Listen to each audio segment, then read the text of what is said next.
est près d'une colonne du temple du Seigneur, elle, avec une amertume d'âme, priait le Seigneur et pleurait abondamment. Et elle fit un vœu, disant, Seigneur des armées, si tu daignes regarder l'affliction de ta servante, si tu te souviens de moi, et si tu n'oublies pas ta servante, mais si tu donnes à ta servante un enfant mâle, je lui consacrerai au Seigneur tous les jours, rasoir ne passera sur sa tête. V. 9 à 11. Il s'approcha de Dieu et épancha son âme, il pria et pleura abondamment. N'attendez pas qu'il soit trop tard. Devenez membre de la chaîne Today et bénéficiez de réconfort et de soutien dans les moments difficiles. Cliquez sur le lien dans la description de la vidéo. Mardi 9 avril 2024. Page 1. 2 a fait des vœux devant Dieu. Ce n'était pas une demande égoïste, je veux qu'un enfant profite. Je n'allais même pas le voir grandir, j'allais le consacrer à Dieu. C'est en vertu de ce que Christ a fait pour nous sur la croix. Nous pouvons nous aussi nous présenter libres et rats devant Dieu. Y êtes-vous dans une situation comme celle-ci?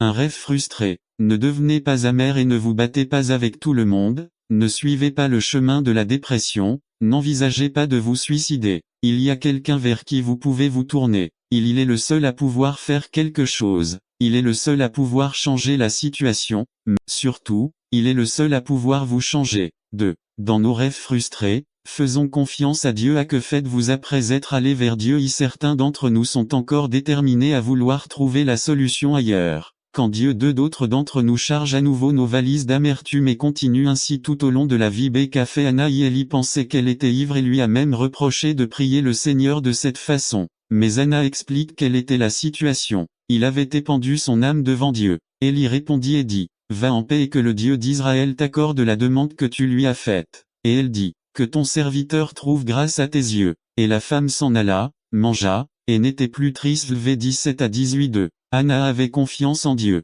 Il ne lui avait pas donné la réponse. Il ne savait pas si Dieu lui accorderait un fils ou non. Mais il n'était plus triste. Il avait la prière. Ses frères, faisons également confiance à Dieu dans nos rêves frustrés. Apportez vos ennuis au Seigneur, épanchez votre âme devant lui, mais ensuite faites-lui confiance. Reposez-vous sur le fait qu'il est un Dieu grand et bon, un Dieu qui a un plan pour nos vies. Et sa parole nous dit, celui qui n'a pas épargné son propre fils, mais qui l'a livré pour nous tous, comment nous donnera-t-il aussi toutes choses avec lui? Romains 8 32.